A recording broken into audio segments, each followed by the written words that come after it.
Blood coagulation किया हम लोगों ने उसके, है ना। तो मैंने बोला था कि उसकी नेक्स्ट हम लोग उसके फैक्टर्स करेंगे, कौन कौन से फैक्टर्स हैं जो रिस्पॉन्सिबल होते हैं कोगुलेशन करने में। ठीक है, तो ब्लड कोगुलेशन और क्लोटिंग एक ही चीज़ है। कोगुलेट करना या अग्लूटिनेट करना ब्लड का एक ही चीज़ है। ठीक है, तो इसको हम लोगों ने जब करना है,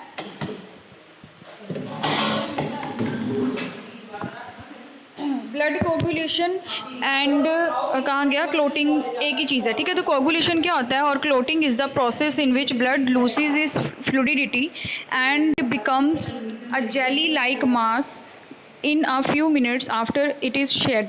जब भी हम लोग ब्लड टेस्ट भी करवाने जाते हैं, आफ्टर जब एंटीसीरा डालने के बाद जब वो क्लम्पिंग हो जाती है, क्लोटिंग हो जाती है, तो वो क्या हो जाता है, उसकी फ्लूडिडिटी जो होती है वो ख़त्म हो जाती है, लूज़ हो जाती है।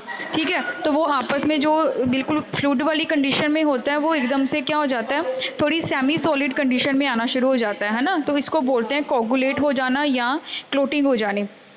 तो काफ़ी सारे डिफरेंट साइंटिस्ट थे। 1720 में आया, 1860 में आया, 1905 में आया।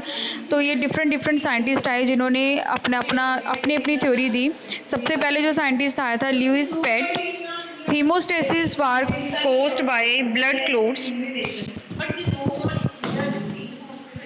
थोड़ा उन्होंने क्या बोला कि हीमोस्टेसिस क्या होती है कि ब्लड क्लोट करती है, जो पीछे हम लोगों ने पढ़ा हीमोस्टेसिस पढ़ा। ठीक है, देन उसके बाद साइंटिस्ट आया, उसने बताया कि जो क्लोटिंग है वो एक टेंडेंसी है एमोबिलाइज करने की, कि मतलब क्लोट करने की एक टेंडेंसी है। ठीक है, देन उसके बाद अगले साइंटिस्ट ने 4 कोगुलेशन फैक्टर्स दिए कि कौन कौन से फैक्टर्स हैं जो इसको रिस्पॉन्सिबल होते हैं क्लोट करने में, ब्लड को क्लोट करवाने में हेल्प करते हैं। पीछे हम लोगों ने मैकेनिज्म पढ़ा, उसमें फैक्टर्स पढ़े थे ना, नाम उसमें अकेले नाम ही लिखे हुए थे, फैक्टर 1, फैक्टर 2, फैक्टर 3 ऐसे करके, है ना। तो ये तो उस टाइम पे तो हम लोगों ने जस्ट नाम ही किए। तो लेकिन अब ये तो साइंटिस्ट आए थे जिन्होंने सब तीसरा साइंटिस्ट था जो पॉल, उसने बोला कि सिर्फ 4 ही कोगुलेशन फैक्टर्स होते हैं। बट आफ्टर दैट एक पॉल ओवरेन आया साइंटिस्ट, जिसने काफ़ी सारे फैक्टर्स बताए कि रिकग्नाइज़ किए कि काफ़ी सारे फैक्टर्स होते हैं, अकेले 4 फैक्टर्स नहीं, काफ़ी सारे फैक्टर्स होते हैं जो रिस्पॉन्सिबल होते हैं ब्लड को कोगुलेट करवाने में। ठीक है, ब्लड को कोगुलेशन करने में हेल्प करने में वो रिस्पॉन्सिबल होते हैं। ठीक है, तो अब कौन कौन से फैक्टर्स हैं, पीछे हम लोगों ने बड़े पाथवे किए, बड़े ज़्यादा क्लोटिंग जो पूरा का पूरा वो ब्लड क्लोटिंग का मेथड होते हैं उसमें मैकेनिज़म्स पढ़े। लेकिन अब मैकेनिज़म्स में जो भी मैंने उस टाइम पे बोला था ना कि ये 1 डिनोट किया है, नंबर डिनोट किए हुए हैं इन्होंने, अब वही वाले नंबर हम लोगों ने नाम पढ़ने हैं। ठीक है, तो ये फैक्टर्स आप लोगों को एज इट इज़ ही याद करने पड़ने हैं, जो नाम है। ठीक है, ये नाम आप लोगों को करने पड़ने, पेपर में पूछ ले जाते हैं और पेपर में इंपॉर्टेंट क्वेश्चन भी होता है, फैक्टर्स रिस्पॉन्सिबल या who involved in blood coagulation.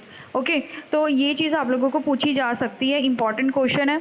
और फैक्टर्स के नाम आप लोगों को याद होने चाहिए। जब आप लोगों ने पीछे जो टॉपिक पढ़ा था कौन मैकेनिज़्म में, तो वहाँ पे सिर्फ नंबरिंग आई थी। ठीक है, नंबर बना के आप लोगों ने मेंशन किया था, लेकिन वो नंबर वाला कौन सा फैक्टर होता है वो आप लोगों को अब यहाँ पे पता चलना है। तो factors involved in blood coagulation of blood occurs through a series of reactions due to activation of a group of substances।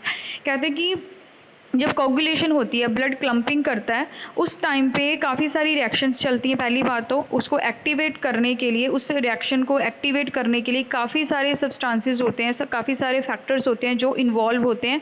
और यही सब्सटेंसेस जो ज़रूरी होते हैं क्लोटिंग करने में, उसको बोलते हैं क्लोटिंग फैक्टर्स और कोगुलेशन फैक्टर्स। ओके, तो यही वाले फैक्टर्स जो उस टाइम पे नेसेसरी होते हैं। अगर हमें चोट लग गई, ब्लीडिंग हो ही जा रही, उसको वो क्लोट ही नहीं हो पा रहा, तो ऐसे तो हमारा सारा ब्लड निकल गया, है ना। तो उसको रिस्पॉन्सिबल होते हैं कुछ क्लोट करने में, हेल्प करने में। कौन कौन से फैक्टर्स हैं, नीचे लिस्ट देखो, फैक्टर 1, फैक्टर 2, फैक्टर 3। ठीक है, ये जितने भी फैक्टर्स आपको दिए हैं ना, 13 फैक्टर्स हैं टोटल, फैक्टर 13 लास्ट तक जितने भी फैक्टर्स हैं, फिब्रिनोजन, प्रोथ्रोम्बिन, ठीक है, thromboplastin, calcium, labile factor, presence, ये जितने भी आप लोगों को 13 फैक्टर्स दिख रहे हैं ना, ये सारे के सारे आप लोगों ने नाम पहले ही याद करने हैं। ओके, इंपॉर्टेंट है, कोई भी फैक्टर आपको पूछ सकता है या फिर आपको 2 मार्क्स में भी पूछ सकते हैं कि कौन सा फैक्टर है, जैसे फैक्टर 9 है तो उसका नाम बताओ, है ना, ऐसे भी आपको पूछ सकते हैं। तो ये फैक्टर्स आप लोगों को एज इट इज़ ही नाम याद करने पड़ने हैं, कौन कौन से फैक्टर्स हैं जो नेसेसरी होते हैं हमारी क्लोटिंग करने में, ब्लड को क्लोट करने में। तो clotting factors are proteins in the form of enzyme. जो ये क्लोटिंग फैक्टर्स होते हैं एक तरह की प्रोटीन ही होती है, प्रोटीन की तरह काम करते हैं। जैसे प्रो एंजाइम है, पहले सबसे पहले सिक्रीट होता है, देन प्रो एंजाइम्स क्या करते हैं, एंजाइम्स को प्रोड्यूस करते हैं, एंड देन एंजाइम्स क्या करते हैं, क्लोट की फॉर्मेशन करते हैं। ये इसका पाथवे चलता है पूरा, ठीक है। तो एंजाइम्स की तरह काम करते हैं ये फैक्टर्स, एक तरह की प्रोटीन्स की तरह। ओके, तो reactions involve in the conversion of pro enzymes to active enzymes is explain enzyme cascade theory. हम लोगों ने नीचे अब एक थ्योरी पढ़नी है जिसमें एक कन्वर्जन दी हुई है कि pro enzymes after clot formation कैसे करते हैं। वो एक पाथवे, पूरा का पूरा पाथवे बनता है जिसमें ये जितने भी ऊपर फैक्टर्स हैं वो इन्वॉल्व होते हैं।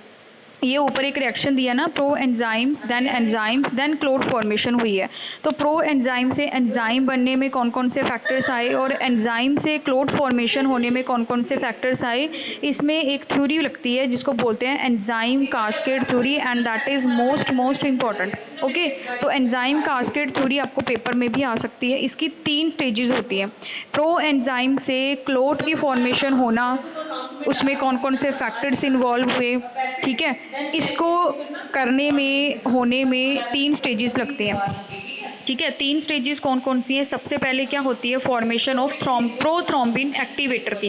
प्रोथ्रोम्बिन एक्टिवेटर क्या करता है, एक्टिवेट करता है एंजाइम को। ओके, तो आफ्टर दैट दूसरी स्टेज आएगी जब एक्टिवेट हो जाएगा conversion of prothrombin into thrombin. Then prothrombin जो बना होता है एक्टिवेट होता है, प्रोथ्रोम्बिन देन थ्रोम्बिन में कन्वर्ट हो जाता है, and then last one is conversion of fibrinogen into fibrin. हमने वो पाथवे पढ़ा था ना, इंट्रिंसिक पाथवे, एक्सट्रिंसिक पाथवे, यही वाला पाथवे आ गया दोबारा, ठीक है। इसमें देखो इंट्रिंसिक और एक्सट्रिंसिक पाथवे सेम वही वाला पाथवे जो मैंने पीछे आपको करवाया था ना, 2 पाथवे करवाए थे मैंने, वही वाले पाथवे। ये मैंने एक पिक्चर यहाँ पे भी अटैच कर दी है। क्यों? क्योंकि वही वाली चीज़ आप लोग यहाँ पे भी अटैच कर सकते हो जो पीछे हम लोगों ने लास्ट लेक्चर में पढ़ी थी ना, जिसमें पूरा पाथवे बताया था इंट्रिंसिक का और एक्सट्रिंसिक वाला। उसमें फैक्टर्स के नाम बताए थे मैंने, नाम नहीं मतलब इंक्लूड किए थे, नंबर मेंशन कर दिए थे हमने कि यहाँ पे ये वाला फैक्टर आ रहा है, यहाँ पे ये वाला फैक्टर आ रहा है। यही वाला डायग्राम सेम मैंने यहाँ पे इंक्लूड कर दिया, ठीक है। यही वाला आप लोगों को अगर आता है समझ में तो ठीक है, नहीं तो जो पीछे किया था हम लोगों ने इंट्रिंसिक पाथवे, एक्सट्रिंसिक पाथवे, वही वाला भी आप लोग लगा सकते हो। ओके, देन अब देखो कंपैरिजन बिटवीन इंट्रिंसिक और एक्सट्रिंसिक में यही सेम जो पीछे हम लोगों ने किया था ना, दोनों में क्या कह सकते हो कि